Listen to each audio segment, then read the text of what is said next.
Hey there, and welcome to Cyberpunk Librarian. I'm Daniel Messer.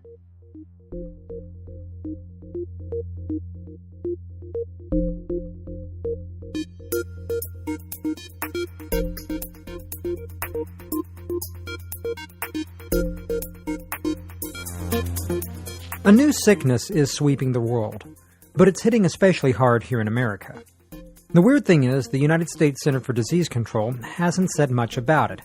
You probably won't hear too much about it from your doctor either. Yet, it's costing people billions of dollars per year, and they find that they can't fully rid themselves of the affliction. Sure, some might get better, but so many people retain the disease at a lower level, and it may never fully leave them. They might never be cured. I confess, I too suffer from this sickness. I'm just one of the multitude, and there are millions like me who suffer in silence. But no more. It's time to bring this topic into the light and make everyone aware of it, because I, like so many others, suffer from subscription fatigue. I subscribe to movies, I subscribe to music, I subscribe to software, and I subscribe to magazines. The symptoms of the disease can present as monthly credit card payments to Netflix, Amazon Prime, Spotify, Zinio, Apple Music, and so on. Worse yet, new symptoms seem to arise every month or so as another new subscription service comes online.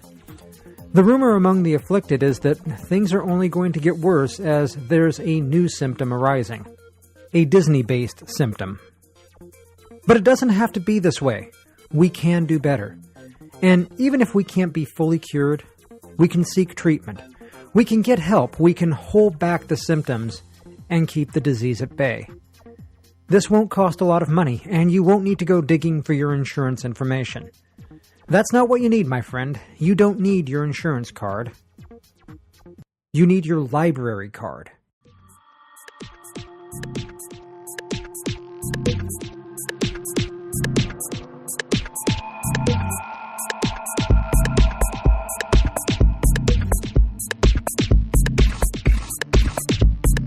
This is Cyberpunk Librarian, Episode 57, A Prescription for Your Subscription Addiction. I'm Daniel Messer, your friendly neighborhood Cyberpunk Librarian, and I'm welcoming you back to the show that explores the intersections between libraries and technology and is all about living that high-tech, low-budget lifestyle. And hey there, my friends and listeners, Cyberpunk Librarian is back on the net, riding the fiber optics and blasting through the wireless into the depths of your podcatcher. And let me tell you, this is certainly going to be a low-budget show today. Indeed, we're going to be talking about rolling with no budget, because we're going to talk about how you might be able to ditch some of your subscription services and get things for free from your local library. Or, at the very least, we'll discuss all of the cool things that can be had for free at your local library, and you won't even have to put on pants to go get your hands on them. See, while I'm being a bit dramatic in the intro, I do feel a bit overly subscribed to some things. I pay for a music streaming service. Well, actually, I guess I pay for two because I have Spotify and Amazon Prime. I used to pay for a couple digital magazine subscriptions. Then there's Netflix and the aforementioned Amazon Prime as well for movies. Oh, and don't forget Hulu for TV. I subscribe to Xbox Live too. I'll likely pick up a Nintendo Online subscription because it's worth it just for the cloud saving alone. And I pondered an Audible subscription, but never actually went through with it. I mean, there's just so much out there to subscribe to. Apple Music, Amazon, Spotify, Google Music, YouTube Premium, Netflix, Hulu, and CBS All Access.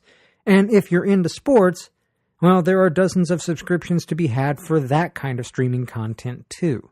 Now, some of my listeners in Electric Library Land might be thinking, Dan, I know this. I download stuff from the digital library services all the time. What gives? What are you talking about here? The point is, you give.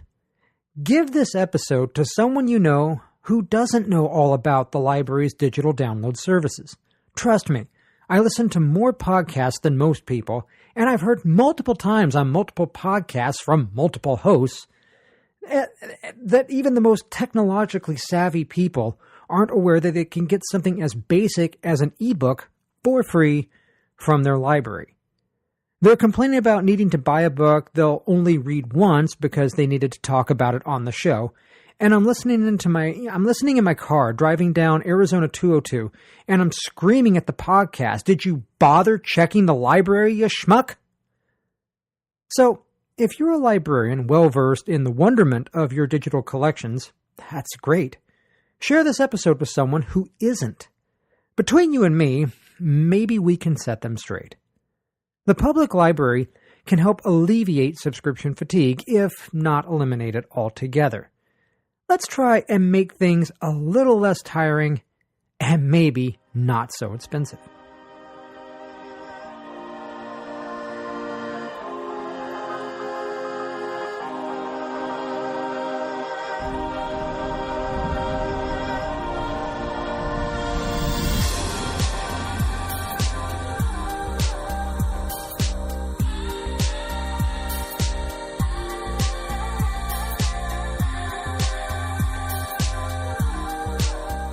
This episode of Cyberpunk Librarian isn't brought to you by Audible. Audible, the #1 purveyor of digital audiobooks, has thousands of great titles in stock, and you, yes, you, can have one, yes, one, for free by simply signing up for an audiobook subscription service.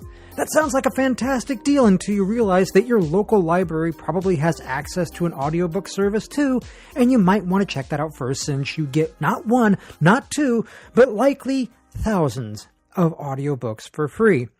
I can hear you right now and you're probably shouting, "OMG, WTF, Dan, how do I get access to thousands of the free audiobooks without taking part in a drug dealer-like ecosystem where your first hit is free, but you're sure going to pay for each audiobook after that?"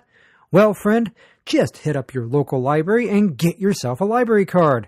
With that library card, you can check out some of the finest audiobook titles, and when you're done, you just get another one, and then another, and another, and another. They're just giving this stuff away. And even better, you can download these audiobooks to your smartphone, tablet, and computers right there from the comfort of your home. You don't even have to put on your gotta put on pants before leaving the house pants. So next time you're in the mood for the lustrous sounds of a professional reader cooing words into your ear holes, you can go to Audible, if you're into that kind of thing. Or you can check out your local library and get tons of audiobooks for the low, low price of free.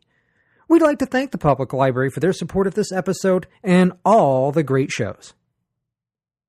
Okay. True confessions time, my lovely listeners.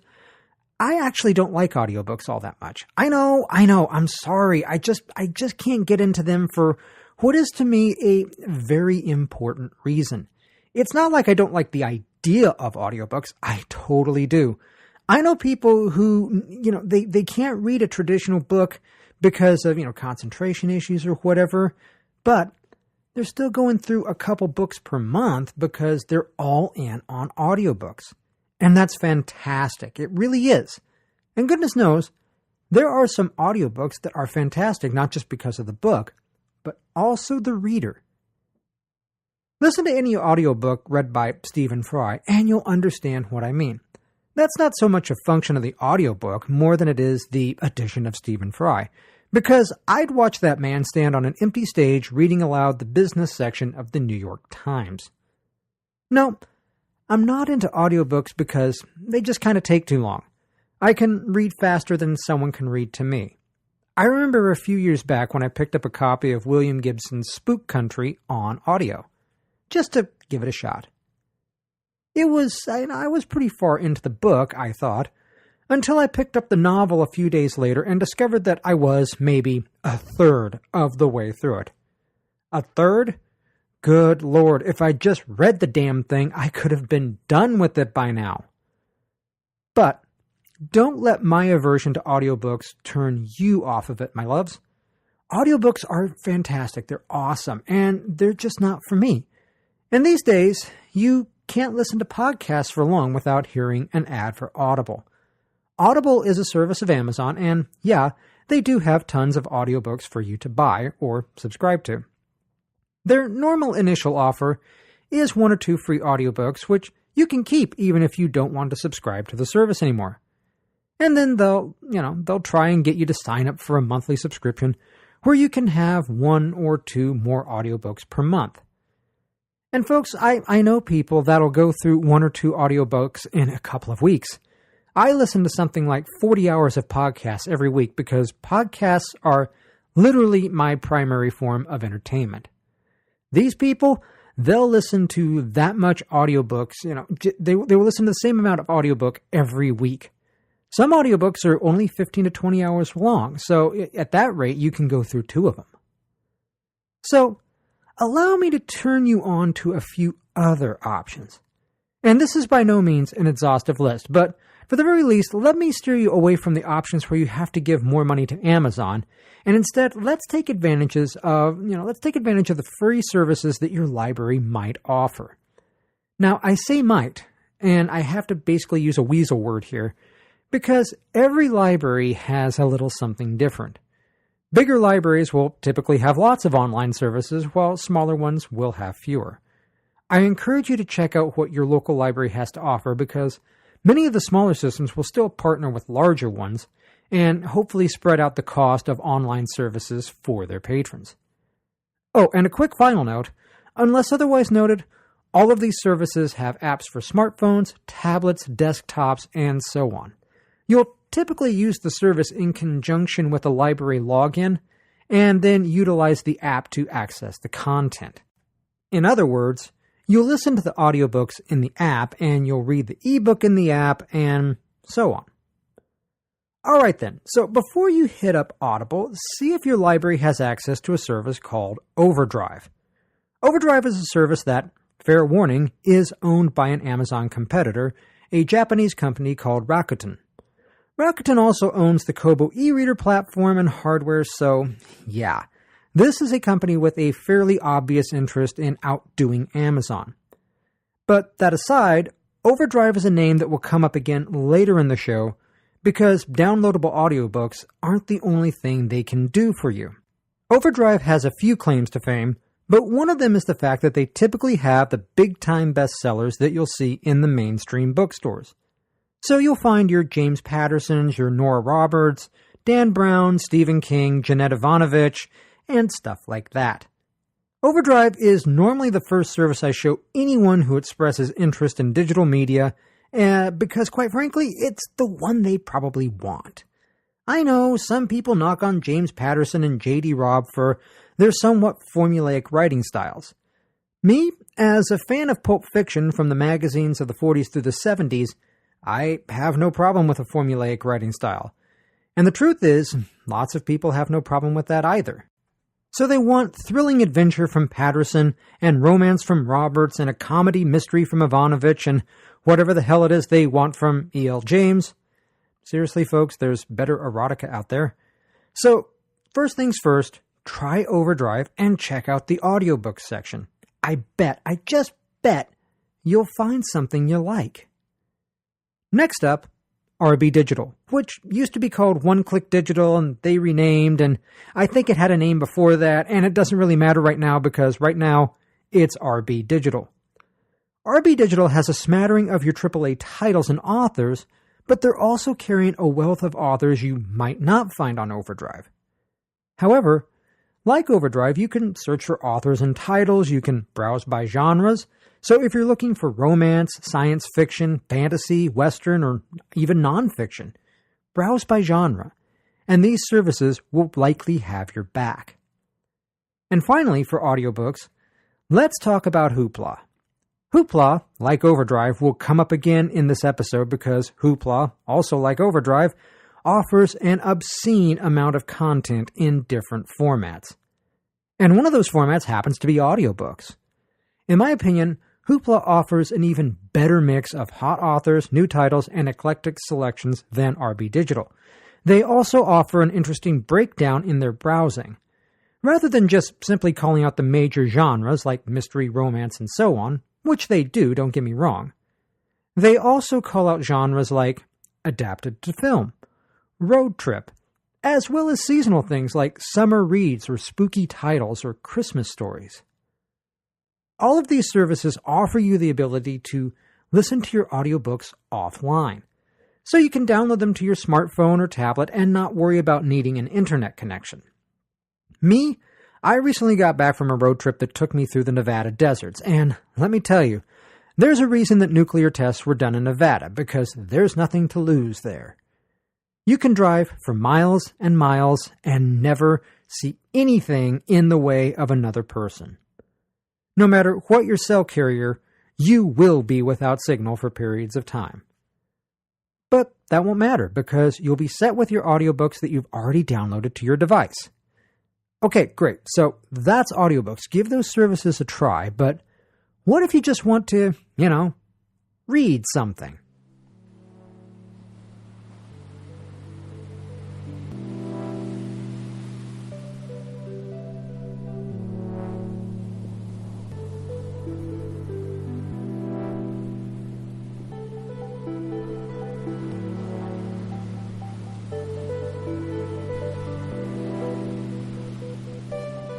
Ebooks are a huge part of my world. I carry a Kindle Paperwhite and an iPad Pro almost everywhere I go. Each is packing a large amount of reading material that, if they were the physical copies of the books, would weigh as much as the truck I would need to carry them around in. There's something I neglected to mention at the outset, and that's the fact that you'll never get an overdue fine for e-content like downloadable audio and downloadable ebooks. If there's one thing that's good about digital rights management, it's that it prevents you from keeping that item for too long and racking up overdue fines at your library. That's something to consider if you happen to have a problem with that. When it comes to ebooks, there is one massive player in the space, and then a few smaller ones. The elephant in the room happens to be blue and has a big white O on its side. It's like the worst Pokemon ever, and its name is Overdrive. See, I told you it'd come up again. Overdrive offers the stuff that most people want when it comes to audio, and especially when it comes to ebooks. Overdrive is also the only downloadable content service that works with Amazon Kindle, which happens to be my preferred platform of choice. And this is a little odd since, like I said, Overdrive is owned by an Amazon competitor, but apparently they're getting along for now, so take advantage if you happen to have a Kindle. No. Before someone starts piping up about the Cyberpunk Librarian going corporate, let's just back up and say I have ways of leveraging my Kindle Paperwhite to do things beyond Amazon's original intentions. But when it comes right down to it, you'll not find a better e-ink reader, at least in my opinion. Kobo makes some nice ones, but I've not had a play with a Kobo in a while now, so I can't really recommend everything. Funny thing, Kobo e-readers, Overdrive is owned by that massive company called Rakuten, which also owns the Kobo brand of e-readers. Seems, synergistic or something like that. Either way, Overdrive is going to have your big New York Times best-selling authors and the big titles for your e-reader of choice, no matter whose brand is on the front of it. Like all of the services, Overdrive has an app for iOS, Android, and Kindle Fire, and it handles every bit of content Overdrive dishes out. Want to download an ebook? Cool, you can read it right from the app. Want to listen to an audiobook? Great, you can listen right in the app. But a quick pro tip, if you're going to go looking for the Overdrive app, make sure you get the right one. Overdrive is currently rocking 2 apps, and one is old and busted, while Libby is the new hotness. Libby, that's Libby, is what happens when Overdrive redoes their entire app from the ground up, and they actually did a good job of it. When they initially launched it, I was skeptical, lovelies, because the original Overdrive app, it's not good. It's kind of bad, and I don't mean bad as in badass. No, it's just kind of bad. It works, but it was never really good to use. It never felt like you were going to enjoy using this to read your book. At the time I'm recording this, the original Overdrive app is still available on the iOS and Google App Stores. But as the song goes, just walk on by. Keep scrolling until you find Libby, and get that. It's so much better. Now then, this next one isn't as popular as Overdrive, and you may have a harder time finding it because it's a much smaller ebook distributor. But if you have the option, you might want to dig on a service called Freeding. If Overdrive is like your Barnes & Noble, Freeding is more akin to the indie bookstore down the street on the corner. You know, the one with the good coffee and that cute barista. They really have good pastries, too. Anyway, Freeding has a ton of great stuff, and I think it's all too often overlooked because over there sits a big blue elephant named Overdrive. Remember that? One of the most awesome things about your library offering multiple downloading services is that you have a choice. Didn't find something you wanted on Overdrive? Well, try a different service. It's just a click away. And once again, no pants needed. Take a look at the Freeding website and look at the most popular downloads. I don't know about you, but I'm seeing things like The Cow in the Parking Lot, a Zen approach to overcoming anger. Wireless Hacking 101, hey. Enchanted Dreams. How to Instant Pot, that's cooking, not smoking. A World Without Stars, which is a sci-fi classic by Grandmaster Poul Anderson. And Optimism Sounds Exhausting, because, yeah, it kind of is sometimes. Now then, Freeding is a little different in that they do offer apps for iOS and Android, but what you're really downloading is an EPUB using Adobe Digital Editions for the digital rights management on the back end. So if you happen to have a Kindle, well, you're kind of screwed. Or is that Kindle screwed? However, any e-ink device that's compatible with Adobe Digital Editions will work, and thankfully that's most any reader that doesn't have Amazon or Kindle on the face of it. I have no idea why Kindle doesn't play with an ebook format that is about as common as a text file, but that's Amazon for you. That also means that any app that's compatible with Adobe Digital Editions content will work just fine with Freeding. And there are a lot of those on the major mobile platforms, so you can make those work if you prefer those. The Freeding app isn't too bad, really. It's simple, but really it's an app to download and read text. We've been doing that since VAX terminals. Feature creep need not be a thing. I'll have a link in the show notes to the Freeding help page. That'll answer most of your questions about what works. If you have access to the service, take a look. It's really worth your time. Finally, we're back to another service I've already mentioned, and that's Hoopla. Hoopla kinda has, well, everything. So we'll hear from them again too. To fully torture my previous bookstore metaphor, if Overdrive is Barnes & Noble and Freeding is the indie bookstore, Hoopla is kind of like a decent bookstore that you'd find in an airport. Yeah, it's not going to have the massive selection like the two-story Barnes & Noble, but if you're looking for an entertaining read, well, Hoopla will likely have that for you. Hoopla uses its app for everything, so you'll download and read the ebook in the app. They've got a wide selection of authors, novels, genres, and so on. And this includes big titles like Girl, Wash Your Face, the Diary of a Wimpy Kid series, and more. They've got a pretty stellar nonfiction section too, and strangely enough, I tend to read more nonfiction than I do fiction. As I said though, you have choices. You should totally exercise them. Something else you need to consider when reading ebooks. Long ago and far away, I wrote an article called Kindles Have No Covers. And it's all about how you no longer need to worry about those so-called guilty reads. Me, I have no guilty reads. I will read damn near anything in any genre, and I don't care what it is so long as it's entertaining and or interesting. If you do it right, you can make the back of a shampoo bottle a great shower time read. But I know people who don't want to be seen reading romance novels in public. Or they feel a bit weird about reading James Patterson because everybody reads James Patterson. Or they don't want to be seen reading a particular anything because it's an opening for a conversation they don't particularly want to have. Hey, baby, I see you're reading a book about peppers. I'm a spicy kind of guy myself. Yeah, I can understand why that would suck. But you know what the most popular genre of ebook is on almost any e-content platform?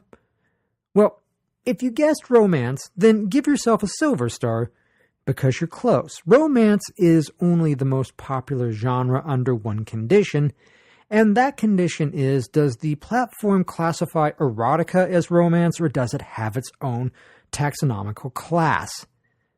The iPad, tablet, Kindle, e-reader, or whatever, it looks the same whether you're reading erotica or an annotated version of the Odyssey.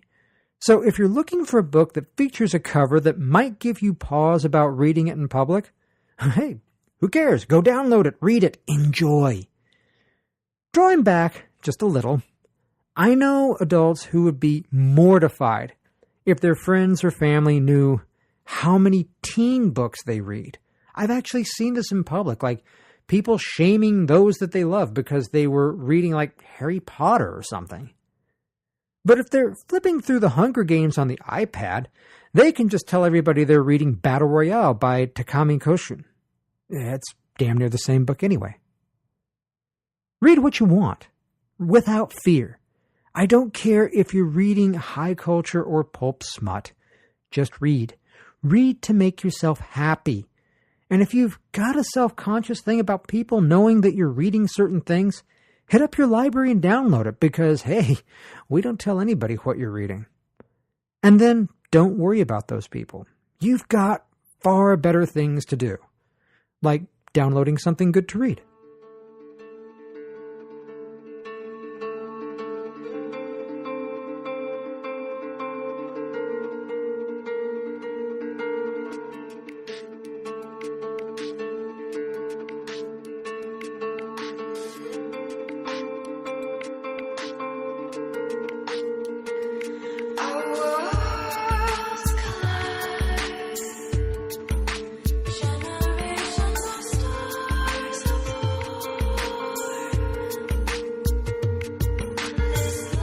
I remember back in the day when you couldn't listen to a podcast without hearing an ad for Netflix. Just like today, where you really can't listen to a podcast without hearing an ad for Squarespace, a few years back, Netflix was all over the podcast feeds. Now they don't have to do that so much. It was someone's job at Netflix to make sure everybody heard about Netflix, and now that everybody has, they've probably fired that person because that's kind of how Netflix works. If there's a place for true subscription fatigue, it's streaming video.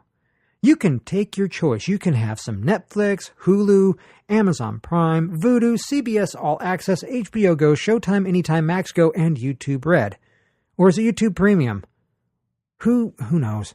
Disney will be starting up their own streaming service soon. Apple is working on one too. And you can bet other big businesses are looking into it. I mean, sure, you can cut your cable and roll with one or more of these services, but you face a question. How much am I paying for cable television in comparison to how much I'll be paying for streaming services? After all, a subscription to a couple of these services and suddenly you're looking at the same bill. It's just split up among different places. So, why not take a moment, breathe, and try something free from your library? Okay, so let's throw another peanut at that big blue elephant and talk about Overdrive. Overdrive carries a pretty decent selection of videos for you to check out and watch. Now granted, you're not going to find the big new releases on any of these library-related video services.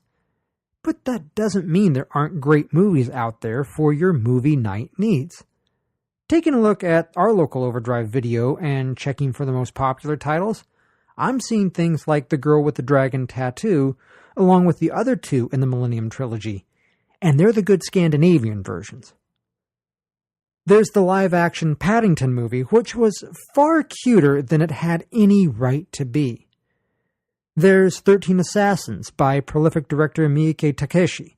There are scads of indie films and some fantastic documentaries. Hoopla, on the other hand, has a massive selection of movies along with an app for the Roku Media Box, which makes it even easier to watch free library videos on your big screen TV. Currently, popular titles include Loving Vincent, it's not only an animated movie about Vincent van Gogh, but it's also painted in the style of his works. It's a stunningly beautiful film. Indie movies like Chlorine and Bronson, and don't forget kids' movies too. Say you've got a little one who wants to watch something fun. Hoopla offers several Disney movies and animated features like DuckTales the movie, and a couple of classic Mickey Mouse features as well. There's PBS shows like The Cat in the Hat knows a lot about that, alongside some Sesame Street titles. And for the grown-ups, Hoopla's documentary offerings tend to be better than Overdrive's, and I'm looking at Dear Mr. Watterson, which is an exploration of the comic strip Calvin and Hobbes, and the documentary itself is done by Berkeley Breathitt, and I apologize if I've pronounced his last name wrong. That's one of those names that I've always read and never heard, but he's the guy who drew Bloom County, Outland, and Opus. There's also The Perfect Bid, which is about the mathematical genius who absolutely destroyed the game show The Price is Right because he'd memorized the prices of all the things that they regularly featured. And finally, a new, or at least new to me, service that took me completely by surprise is Canopy. And that's Canopy spelled with a K. Canopy absolutely kills it with the indie and the art house, and they've got documentaries along with the Great Courses series if you happen to be into learning things. They've got a fantastic library of foreign films too. Canopy is kind of what happens when PBS and IFC run off and have a genius kid together. For me, I love watching the Great Courses series, and keep in mind that I've heard the Great Courses stuff advertised on other podcasts, and they're not cheap. Over at Canopy, you can watch the Great Courses for the price of your library card. Learn about astronomy from Neil deGrasse Tyson, or ancient Egypt from Dr. Bob Breyer, a world-renowned Egyptologist. Heck, you can learn about Python programming from a computer scientist and professor at Texas A&M.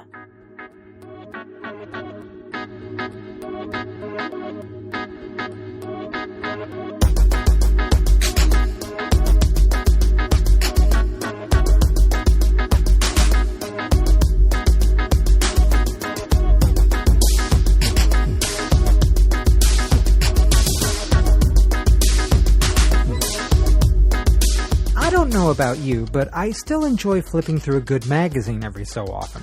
So much so that I've downloaded a huge amount of old computer magazines from the Internet Archive, and I read them on my iPad. Yeah, the web has mostly taken over when it comes to print media, but you can still find great writing and photography in the world of magazines. The photography and interviews in Rolling Stone, for instance, the activism of The Advocate, the insight of Mother Jones, and the technical acumen of Wired and Macworld, the food of Bon Appetit. These things make magazines worth reading, at least in my opinion. And it's especially nice when the magazines don't take up any more room than your tablet. Today, one of the biggest players in the digital magazine space is RB Digital.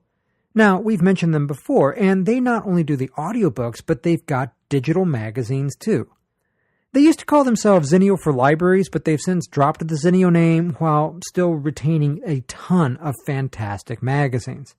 All the ones I just named up there, well, RB Digital has those, and they have a whole lot more. I know that a more technical crowd listens to this show, so depending on how your library sets things up, RB Digital can offer things like Xbox Official, Wired, PC World and PC Magazine, Macworld, Apple Magazine, CQ for the amateur radio fans, and more.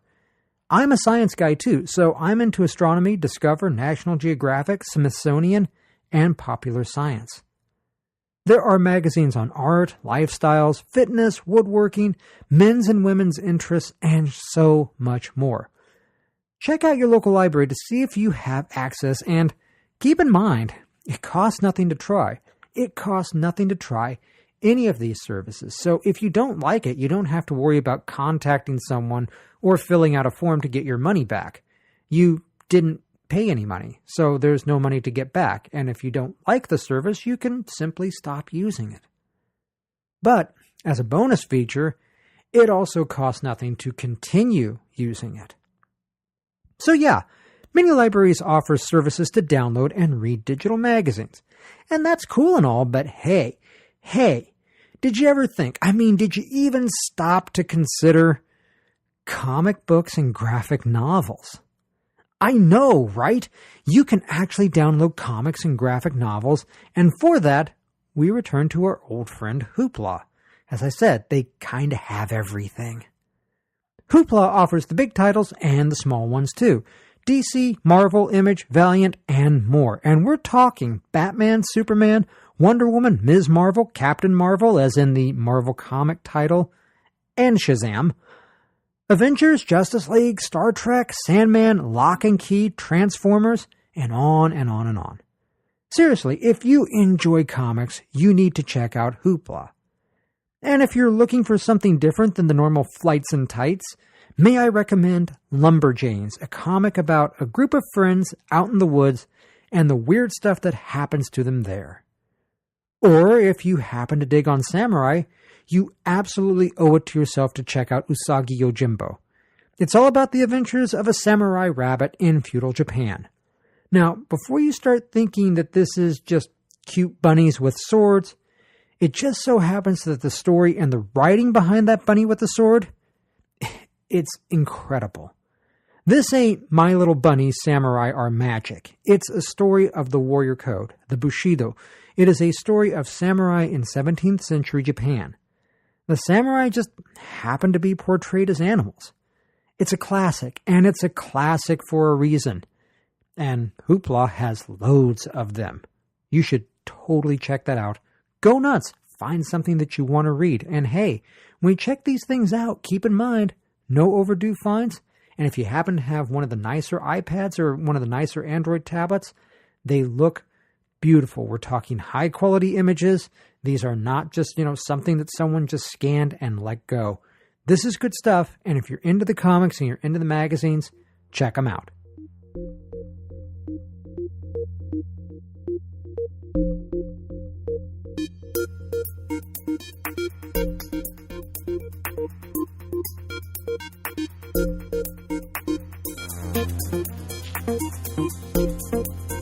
If this happens to be your first episode of the show, well, hey, welcome.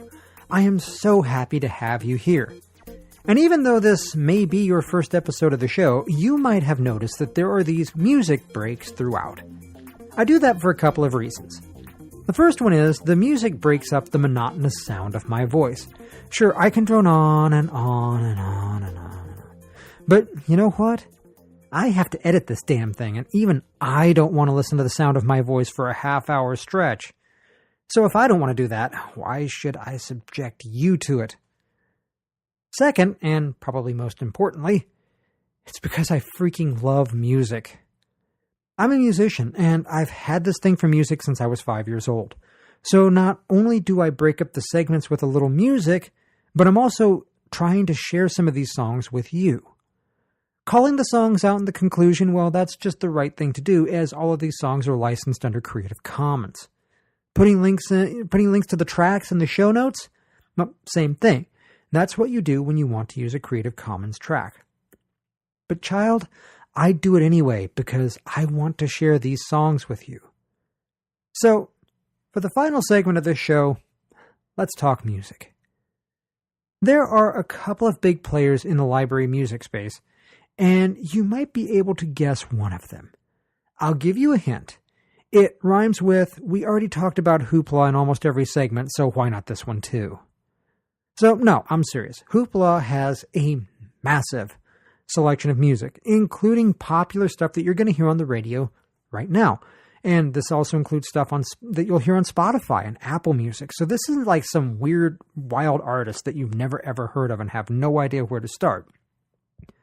Checking out the popular downloads on Hoopla right now, I'm seeing Taylor Swift, Drake, Cardi B, Imagine Dragons, Queen, because of that Queen biopic that is, I don't know if it's out yet, but it's coming out soon if it's not, and Janelle Monáe.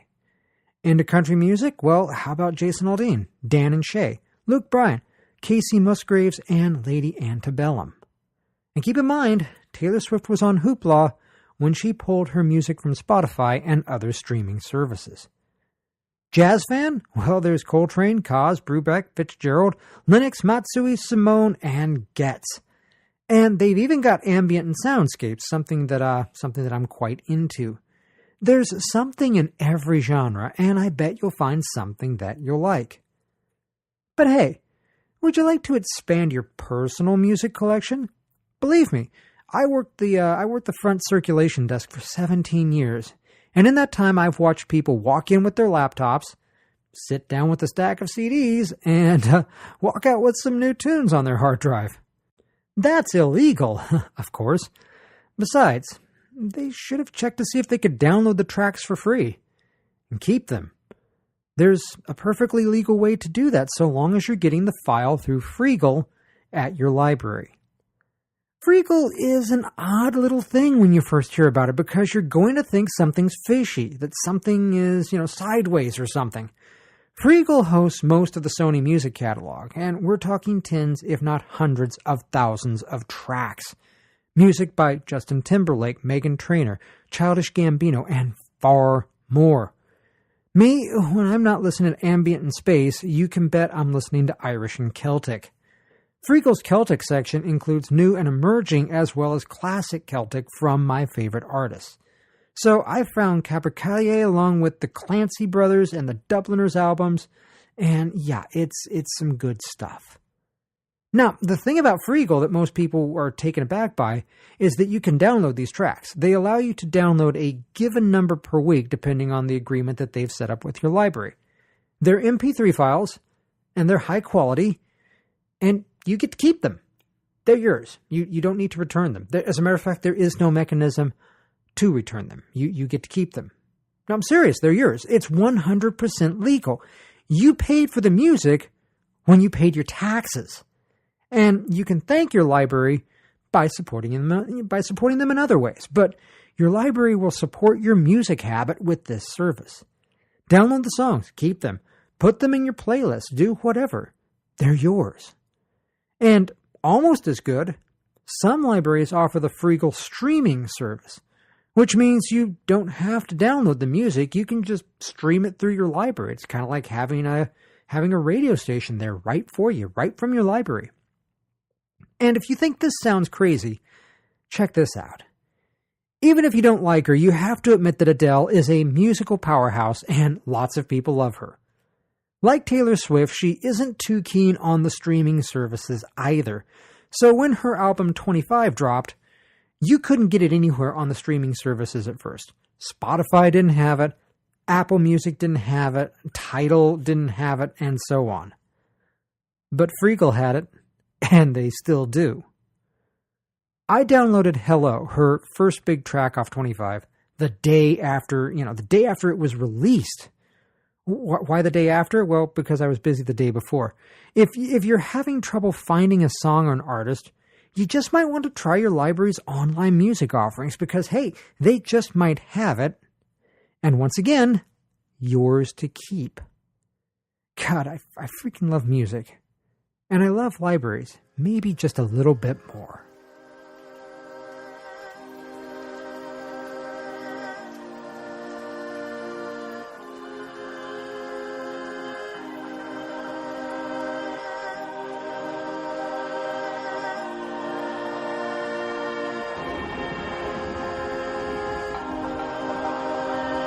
And that brings us to the end of another episode of Cyberpunk Librarian. I thank you so much for tuning in and listening, and hey, I hope you give some of these services a try. After all, they cost nothing to try, and they cost nothing to continue using them. You can get some great ebooks, great audiobooks, movies, music. I mean, you'd be surprised what your library has to offer if you've not really bothered to browse their website all that much. Take a look and see what they have. Visit your local branch, and I'm sure there is someone there that can help you out and show you what you need to do to get some of this excellent free stuff, from ebooks to music and movies and comics and magazines. There's just so much. Check out the show notes at cyberpunklibrarian.com/podcast, and you'll see plenty of links there to all of these different services where you can kind of get a start and see what they're all about.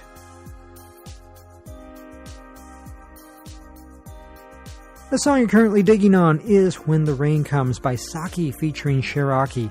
Earlier in the show you heard Electro Attitude by Chuzausen, Falling Underwater, that's also by Saki featuring Maria Stark, Bunker by Meter, Ocean Hotel by Uncan, and Weirder by Drake Stafford. As always, the opening track is Belly Dance at Abisu by Ryo Miyashita, and you can check out all of these tracks in the show notes at cyberpunklibrarian.com/podcast. And hey, I wanted to mention that I'll be doing something special throughout the month of October. Something for the Halloween season, a little something spooky, a little something supernatural. And it'll be a sort of side podcast. It'll be available on cyberpunklibrarian.com and through the standard podcast feeds and all that happy stuff. But it's going to be called WRTH, and we're going to talk about ghostly things and supernatural things and personal experiences and ghostly media and things that I like in that genre. So these will be fairly short little episodes, maybe a little podcast snack for when you just need a few minutes of something to fulfill some time and just want to have something different coming through your podcatcher. So watch the website, watch the Twitters and the Mastodons for that, because I will definitely be announcing when the first episode goes up. I'll probably put a notice up on the main Cyberpunk Librarian podcast feed to kind of just to direct you there. I think you might enjoy it if you're into some Halloween fun and the supernatural stuff. If you want to get in touch with me, I highly suggest that you do so. I'm still on Twitter. It's been a thing here over the last few weeks, but yep, still there. You can find me at Librarian. That's Bibrarian. It's like librarian, but it starts with a B.